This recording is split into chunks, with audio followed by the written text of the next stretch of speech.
Welcome to my YouTube channel online learning पढ़ाई में। और आज हम पढ़ने वाले हैं उत्तराखंड परीक्षा वाणी एमसीक्यू सीरीज का पार्ट नंबर 2। इससे पहले भी हमारा एक और पार्ट आ चुका है उत्तराखंड परीक्षा वाणी सीरीज का। अगर आप लोगों ने वाला पार्ट नहीं देखा तो आप लोग वाला पार्ट देख सकते हैं हमारे यूट्यूब चैनल ऑनलाइन लर्निंग पढ़ाई पर। चलिए शुरुआत करते हैं अपनी आज की वीडियो की। तो आज की वीडियो का हमारा पहला क्वेश्चन है, उत्तराखंड मंत्री परिषद में अधिकतम मंत्री हो सकते हैं। तो उत्तराखंड मंत्री परिषद में कितने अधिकतम मंत्री हो सकते हैं? 12 मंत्री हो सकते हैं उत्तराखंड मंत्री परिषद में। ठीक है, तो क्या हो गया इसका आंसर? 12 मंत्री हो सकते हैं मंत्री परिषद में। अगला क्वेश्चन है, स्कंद पुराण में गढ़वाल के लिए प्रयुक्त नाम है। जो हमारा स्कंद पुराण है उसमें गढ़वाल के लिए क्या नाम प्रयुक्त किया गया है? केदारखंड। केदारखंड किसमें नाम प्रयुक्त किया गया है? स्कंद पुराण में जो है गढ़वाल के लिए केदारखंड का नाम प्रयुक्त किया गया है। ठीक है, अब कुमाऊं को मानस खंड कहा जाता है स्कंद पुराण में। कुमाऊं को क्या कहते हैं हम? मानस खंड कहते हैं स्कंद पुराण में। स्कंद पुराण में गढ़वाल के लिए केदारखंड का नाम यूज किया गया है और स्कंद पुराण में ही कुमाऊं के लिए मानस खंड कहा गया है। ठीक है, ये आपको पता होना चाहिए। चलिए देखते हैं अपना नेक्स्ट क्वेश्चन। निम्न में से किस क्षेत्र को कुमाऊं का बारदोली कहा जाता है? तो कुमाऊं का बारदोली किसको कहा जाता है? सल्ट क्षेत्र को कहा जाता है। कुमाऊं का बारदोली कहा जाता है सल्ट क्षेत्र को। जो सल्ट क्षेत्र होता है उसको हम क्या कहते हैं? बारदोली कहते हैं। तो गढ़वाल का बारदोली, कुमाऊं का बारदोली तो आपने पढ़ लिया, सल्ट क्षेत्र को कहा जाता है। तो गढ़वाल का बारदोली किसको कहा जाता है? गुजड़ू को कहा जाता है। गुजड़ू गढ़वाल के लिए यूज किया गया है बारदोली, और कुमाऊं का बारदोली सल्ट क्षेत्र के लिए यूज किया गया। अगला क्वेश्चन है हमारा, अशोक कालीन शिलालेख राज्य के किस स्थान से मिला है? जो अशोक कालीन शिलालेख है वो राज्य के किस स्थान से मिला है? तो वो मिला है हमारे कालसी स्थान से मिला है। कहाँ से मिला है? कालसी से मिला है। कालसी कहाँ आता है? कालसी जो है हमारा देहरादून में स्थित है। ठीक है, कालसी में क्या है? टॉन्स और यमुना नदी का संगम भी होता है। कालसी स्थान पे क्या है? टॉन्स और यमुना नदी का संगम भी होता है। ठीक है, अशोक कालीन शिलालेख राज्य के स्थान से मिला था हमें? कालसी स्थान से मिला है। ठीक है, कालसी कहाँ आता है? देहरादून में स्थित है। ठीक है, कालसी नामक स्थान पर क्या है? टॉन्स और यमुना नदी का संगम भी होता है। अशोक कालीन शिलालेख की खोज जॉन फॉरेस्ट ने की थी। ठीक है, किसने की थी? जॉन फॉरेस्ट ने अशोक कालीन शिलालेख की खोज की थी 1860 में। कब की थी? 1860 में जॉन फॉरेस्ट ने अशोक कालीन की शिलालेख की खोज की थी। ठीक है, अशोक कालीन शिलालेख प्राकृत भाषा में और लिपि है ब्राह्मी। अशोक कालीन शिलालेख कौन सी भाषा में? प्राकृत भाषा में है, और जो इसकी लिपि है वो है हमारी ब्राह्मी लिपि है। लिपि होगी आपकी ब्राह्मी। अशोक कालीन शिलालेख कौन सी भाषा में लिखा गया है? प्राकृत भाषा में लिखा गया है। ठीक है, क्वेश्चन कुछ भी पूछा जा सकता है आपको। अशोक कालीन शिलालेख राज्य के स्थान से मिला है तो आपको बताना है कालसी। ऑप्शन में आपको कालसी भी दे सकता है, अगर कालसी नहीं दिया तो देहरादून दे सकता है, तो आपको कंफ्यूजन नहीं होना है। ठीक है, आपको अशोक कालीन शिलालेख की खोज के बारे में क्वेश्चन पूछा जा सकता है, तो उसकी खोज की थी जॉन फॉरेस्ट ने की थी। क्वेश्चन ये भी पूछा जा सकता है, अशोक कालीन शिलालेख की खोज जॉन फॉरेस्ट ने कब की थी? तो आपको पता होना चाहिए 1860 में अशोक कालीन शिलालेख की खोज की थी जॉन फॉरेस्ट ने। ठीक है, क्वेश्चन आपसे ये भी पूछा जा सकता है, अशोक कालीन शिलालेख कौन सी भाषा में लिखा गया है? तो आपको पता होना चाहिए कि प्राकृत भाषा में जो है हमारा अशोक कालीन शिलालेख लिखा गया है। क्वेश्चन आपसे ये भी पूछा जा सकता है, अशोक कालीन शिलालेख प्राकृत भाषा में लिखा गया है, बताइए उसकी लिपि क्या है? तो आपको उसकी लिपि के बारे में भी पता होना चाहिए। तो उसकी लिपि है ब्राह्मी लिपि। देखा आपने, एक ही क्वेश्चन से कितने सारे क्वेश्चन बन सकते हैं, इसलिए हम आपको थोड़ा डिटेल्स में बता रहे हैं। चलिए देखते हैं अपना अगला क्वेश्चन। कालिदास ने अभिज्ञान शकुंतलम की रचना पौड़ी स्थित कण्वाश्रम में की थी, जो कि किस नदी के तट पर था? जो कालिदास जी थे उन्होंने अभिज्ञान शकुंतलम की रचना पौड़ी स्थित कण्वाश्रम में की थी। ठीक है, जो कि किस नदी के तट पर है, हमें बताना है कि कौन सी नदी के तट पर स्थित है। तो वो है हमारा मालिनी नदी के तट पर स्थित है। ठीक है, क्वेश्चन ये भी पूछा जा सकता है, कालिदास ने पौड़ी स्थित कण्व आश्रम में किस उसकी रचना की थी। तो आपको पता होना चाहिए कालिदास ने अभिज्ञान शकुंतलम की रचना की थी। ठीक है, क्वेश्चन आपसे ये भी पूछा जा सकता है, कालिदास ने अभिज्ञान शकुंतलम की रचना पौड़ी स्थित किस आश्रम में की थी। तो आपको पता होना चाहिए कर्ण आश्रम में की थी। देखा आपने, एक ही क्वेश्चन से आपके 2-3 क्वेश्चन तैयार हो जा रहे हैं, इसलिए आपको क्वेश्चन को ठीक से पढ़ना भी है, समझना भी है और उनके आंसर के बारे में पता भी होना चाहिए। ठीक है, अभी आपने देखा इसी क्वेश्चन से हमने 3 क्वेश्चन और बना दिए। तो कालिदास ने अभिज्ञान शकुंतलम की रचना पौड़ी स्थित कर्ण आश्रम में की थी, जो कि किस नदी के तट पर की थी, मालिनी नदी। पहला क्वेश्चन आपका ये बना। आपसे भी पूछा जा सकता है, कालिदास ने किसकी रचना पौड़ी स्थित कर्ण आश्रम में की थी। तो आपको पता होना चाहिए अभिज्ञान शकुंतलम की रचना की थी उन्होंने। क्वेश्चन आपसे ये भी पूछा जा सकता है, कालिदास ने अभिज्ञान शकुंतलम की रचना पौड़ी स्थित किस आश्रम में की थी। तो आपको आंसर पता होना चाहिए, कर्ण आश्रम में की थी। ठीक है, और अभिज्ञान शकुंतलम में दुष्यंत और शकुंतला के प्रेम प्रसंग का बारे में बताया गया है। ठीक है, अभिज्ञान शकुंतलम में दुष्यंत और शकुंतला के प्रेम प्रसंग के बारे में बताया गया है। आपको भी पता होना चाहिए अभिज्ञान शकुंतलम में क्या बताया गया है, दुष्यंत और शकुंतला के प्रेम के बारे में बताया गया। क्वेश्चन आपसे भी पूछा जा सकता है, कालिदास ने अभिज्ञान शकुंतलम की रचना में किसके प्रेम प्रसंग का जिक्र किया है। तो आपको पता होना चाहिए कि दुष्यंत और शकुंतला के प्रेम जिक्र किया गया है कालिदास जी ने अपनी अभिज्ञान शकुंतलम में। चलिए देखते हैं अपना अगला क्वेश्चन, निम्न में से कौन एक उत्तराखंड के इतिहासकार नहीं है। तो कौन उत्तराखंड के इतिहास कारक नहीं है, चंद्र सिंह गढ़वाली उत्तराखंड के इतिहास कारक नहीं है, क्योंकि ये ब्रिटिश सेना में एक सैनिक हुआ करते थे। क्या थे, ब्रिटिश सेना में एक सैनिक थे और 1994 में इनके नाम से एक डाक टिकट भी जारी किया गया था। ठीक है, तो चंद्र सिंह गढ़वाली क्या है, कि तरह के इतिहासकार नहीं है, ये ब्रिटिश सेना में सैनिक हुआ करते थे और 1994 में। अब क्वेश्चन आपसे ये भी पूछा जा सकता है कि 1994 में किसके नाम पर डाक टिकट जारी किया गया था। तो आपको पता होना चाहिए चंद्र सिंह गढ़वाली के नाम पर जो था 1994 में डाक टिकट जारी किया गया था। ठीक है, चलिए देखते हैं अपना अगला क्वेश्चन, कुमाऊं में गोरखा शासन कब स्थापित हुआ। अब हमारा क्वेश्चन है, कुमाऊं में गोरखा शासन कब स्थापित हुआ। तो कुमाऊं में सबसे पहला गोरखा शासन स्थापित हुआ 1790 में। कब हुआ, 1790 में जो था कुमाऊं में गोरखा शासन स्थापित हुआ था। कुमाऊं में अब कुछ क्वेश्चन आपसे भी पूछा जा सकता है कि जब कुमाऊं में गोरखा शासन स्थापित हुआ तो उस समय कुमाऊं का शासक कौन था। तो उस समय कुमाऊं का शासक थे चंद शासक थे। कुमाऊं में उस समय चंद शासक थे। ठीक है, कौन थे, चंद शासक थे। और अंतिम शासक कौन से थे, महेंद्र चंद थे। चंद शासकों में सबसे अंतिम वो कौन थे, शासक महेंद्र चंद थे। तो आपको ये चीजें भी पता होनी चाहिए। ठीक है, अब देखते हैं अपना अगला क्वेश्चन, विशेष रूप से किस देवता से कटारमल मंदिर संबंधित है। जो किस देवता से कटारमल मंदिर संबंधित है, सूर्य। या किस देवता से कटारमल मंदिर संबंधित, तो देवता कौन से हो गए, सूर्य देवता हो गए। कटारमल मंदिर कहाँ स्थित है, हमारा अल्मोड़ा में स्थित है। आपको ये पता होना चाहिए कि कटारमल हमारा जो मंदिर है वो कहाँ स्थित है, अल्मोड़ा में स्थित है। ठीक है, शंख राजवंश की पुष्टि करते हैं कि जितने भी सूर्य मंदिर कुमाऊं में है। आपको कुमाऊं में जितने भी सूर्य मंदिर दिखाई देंगे वो किसकी पुष्टि करेंगे, शंख राजवंश की पुष्टि करते हुए नजर आएंगे। ठीक है, उस समय क्या था, इन्होंने ही ज्यादातर सूर्य मंदिर बनवाए थे। अगला क्वेश्चन है हमारा, मुगल शहजादा जिसने श्रीनगर गढ़वाल में आश्रय लिया। हमें बताना है मुगल शहजादा वो कौन है जिसने श्रीनगर गढ़वाल में आश्रय लिया था। तो सुलेमान सिकोह क्या था हमारे, वह शहजादा था, मुगल शहजादा जिसने गढ़वाल में आश्रय लिया था।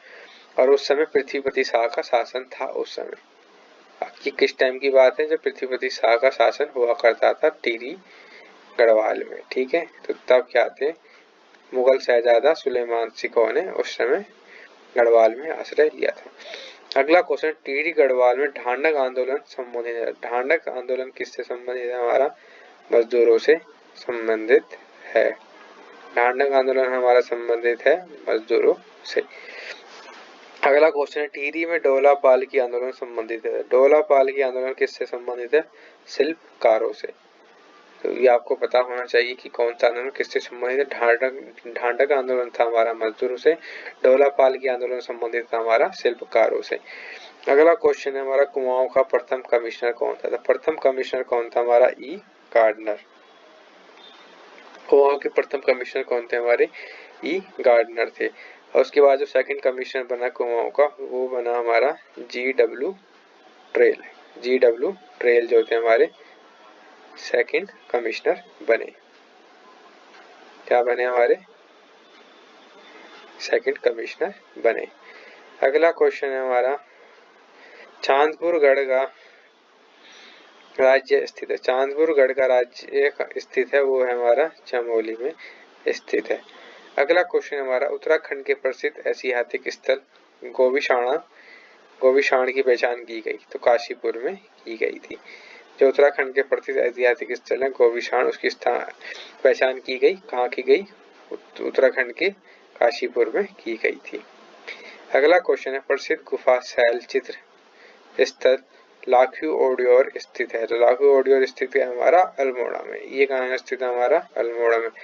जो प्रसिद्ध गुफा शैल चित्र स्थल है लाखू ओडियार वो स्थित है हमारा अल्मोड़ा में स्थित है। चलिए देखते हैं अपना अगला क्वेश्चन। अल्मोड़ा कांग्रेस की स्थापना किस वर्ष हुई थी? अल्मोड़ा कांग्रेस की स्थापना हुई थी हमारी 1912 में। कब हुई थी अल्मोड़ा कांग्रेस की स्थापना? 1912 में हुई थी। चंद वंश का अंतिम राजा कौन था? तो चंद वंश का अंतिम राजा कौन था? महेंद्र चंद्र था। चंद वंश का अंतिम राजा कौन था? महेंद्र चंद्र था। अगला क्वेश्चन है सरला बहन का मूल नाम था। जो सरला बहन थी उनका मूल नाम क्या था? कैथरीन हेलीमन। कैथरीन हेलीमन क्या था? सरला बहन का मूल नाम था। क्वेश्चन आपसे भी पूछा जा सकता है कैथरीन हेलीमन का दूसरा नाम भी क्या था? तो आपको बताना है सरला बहन था। क्या था? सरला बहन। तो ये आपको पता होना चाहिए। सरला बहन का मूल नाम था कैथरीन हेलीमन। अगला क्वेश्चन है बेगार आंदोलन कब और कहां से आरंभ हुआ? हमारा बेगार आंदोलन कब और कहां से आरंभ हुआ? बेगार आंदोलन हमारा 13-14 जनवरी 1921 को बागेश्वर से हुआ। 13-14 जनवरी को 1921 को बागेश्वर से हुआ।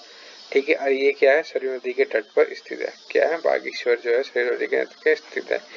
बद्रीदत्त पांडे ने मुख्य रूप से इसका नेतृत्व किया था। जो बद्रीदत्त पांडे थी, बद्रीदत्त पांडे वो क्या थे? इसके मुख्य रूप से इन्होंने नेतृत्व किया था इस वाले आंदोलन का, बेगार आंदोलन का। अगला क्वेश्चन है अल्मोड़ा में होम रूल लीग की स्थापना कब हुई? तो अल्मोड़ा में होम रूल लीग की स्थापना हुई 1914 में। कब हुई आपकी? 1914 में जो थी होम रूल लीग की स्थापना हुई। अगला क्वेश्चन है कुमाऊं परिषद की स्थापना कब हुई? तो कुमाऊं परिषद की स्थापना कब हुई? 1916 में क्या हुई? हमारी कुमाऊं परिषद की स्थापना हुई, जो कि नैनीताल के मछेड़ा ग्राम में हुई। क्वेश्चन आपसे ये पूछा जा सकता है कुमाऊं परिषद की स्थापना कहाँ हुई? तो आपको पता होना चाहिए नैनीताल के मछेड़ा ग्राम में हुई। अगर आपको ये ऑप्शन नहीं मिलता मछेड़ा वाला, सिर्फ नैनीताल मिलता है या राज्य मिलते हैं, वो जिले मिलते हैं कौन से जिले में हुई, तब आपको पता होना चाहिए कि कौन से जिले में हुई। नैनीताल में हुई। और नैनीताल किस में हुई? मझेड़ा ग्राम में हुई थी। कब हुई? 1916 में हुई थी। अगला क्वेश्चन है हमारा रवाई कांड कहाँ हुआ था? तो जो हमारा रवाई कांड है ये बहुत ही फेमस कांड है उत्तराखंड का। ये कहाँ हुआ था? तिलाड़ी में हुआ था। कहाँ हुआ था? ये हमारा तिलाड़ी में हुआ था। रवाई कांड कहाँ हुआ था? हमारा तिलाड़ी में हुआ था। और ये कब हुआ था? 30 मई 1930 को रवाई कांड हुआ था। ठीक है। कब हुआ था? 30 मई 1930 को जो था ये हमारा रवाई कांड हुआ था। और ये किससे संबंधित था? ये था वनों से संबंधित था। ठीक है। उस टाइम पे टिहरी के राजा कौन थे? नरेंद्र शाह थे। ठीक है। जो उनके दीवान थे चक्रधर जुयाल, इन निहत्थे लोगों पर गोली चला देता है। ठीक है। उस टाइम पे टिहरी के राजा कौन थे? नरेंद्र शाह थे। और जो उनके दीवान हुआ करते थे चक्रधर जुयाल, इन्होंने क्या कर दी? निहत्थे लोगों पर गोली चलवा देते हैं। ठीक है। क्या करवा देते हैं, निहत्थे लोगों पे गोली चलवा देते हैं। और इस घटना को हम क्या कहते हैं, जलियांवाला कांड की तरह माना जाता है। इस घटना को हम किसकी तरह मानते हैं, जो जलियांवाला कांड हुआ था तो उसकी तरह हम इसको मानते हैं। ठीक है, इसको क्या कहते हैं, जनरल डायर के नाम से भी जाना जाता है। चक्रधर जुयाल को जो है जनरल डायर के नाम से भी जाना जाता है। ठीक है, तो आपको ये पता होना चाहिए रवाई कांड कब हुआ था। रवाई कांड हुआ था हमारा 30 मई 1930 को हुआ था। ठीक है, 30 मई 1930 को हुआ था और तिलाड़ी नामक जगह पे हुआ था। उस टाइम पे टिहरी के राजा नरेंद्र साहब हुआ करते थे, जो उनके दीवान थे चक्रधर जुयाल। उन्होंने क्या करा था, निहत्थे लोगों पर गोली चलवा देते हैं, जो कि जलियांवाला घटनाकांड की तरह ही माना जाता है। ठीक है, और उस टाइम चक्रधर जुयाल की किससे तुलना करने लगे लोग, वह जनरल डायर से तुलना करने लगे। अगला क्वेश्चन है हमारा, कुमाऊं का प्रथम स्वाधीनता संग्राम सेनानी किसे माना था। तो कुमाऊं का जो प्रथम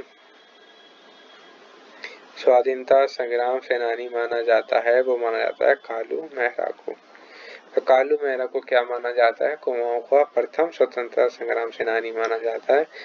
ठीक है, या इसको आप ऐसे भी जान सकते हैं, या उत्तराखंड का प्रथम स्वतंत्रता संग्राम सेनानी भी बोल सकते हैं। क्वेश्चन आपसे कोई ऐसे भी पूछ सकता है, कुमाऊं का प्रथम स्वतंत्रता संग्राम सेनानी किसे माना जाता है, कालू मेहरा को माना जाता है। ठीक है, क्वेश्चन आपसे ऐसे ही पूछा जा सकता है, उत्तराखंड का प्रथम संग्राम सेनानी किसे माना जाता है, तो कालू मेहरा को माना जाता है। ठीक है, तो आपको ये चीज पता होनी चाहिए।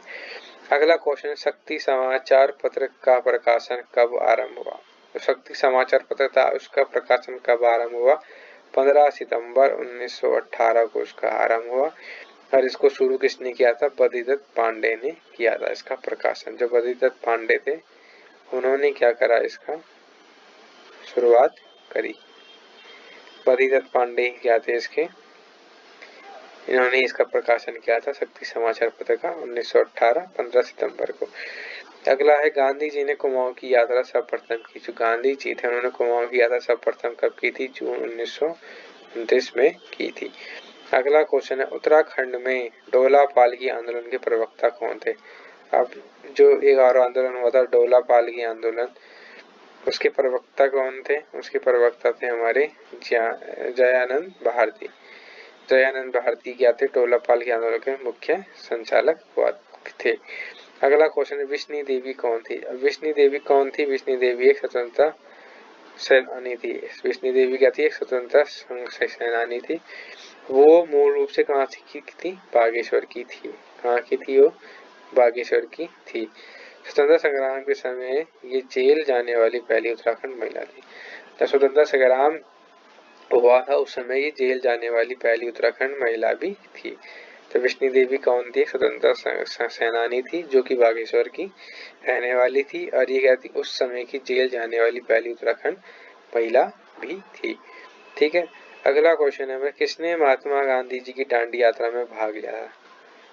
तो किसने लिया था महात्मा गांधी जी की दांडी यात्रा में भाग, वो थे हमारे भैरवदत्त जोशी ने गांधी जी की दांडी यात्रा में भाग लिया था।